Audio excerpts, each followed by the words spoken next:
try and reduce single use, there's a new normal starting at your cafe or workplace, and it's called Tap&Reuse.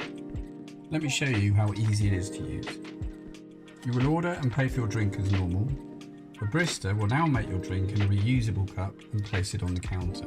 A secret RFID reader is hidden under the counter and it will register your cup. You'll now tap your card on a separate card reader, linking your card to the cup. There's no charge and it's free to borrow the cup as long as you return it within 8 days.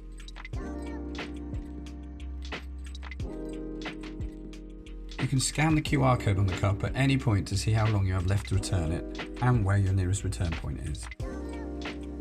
If you don't return your cup in 8 days, then you will get to own and keep the cup forever for only £3. Returning is super simple. Just drop in one of the collection points. Your cup will then be scanned back into the system and registered as returned. It's that easy. Just tap, enjoy, return. Thank you so much for helping to create the new normal.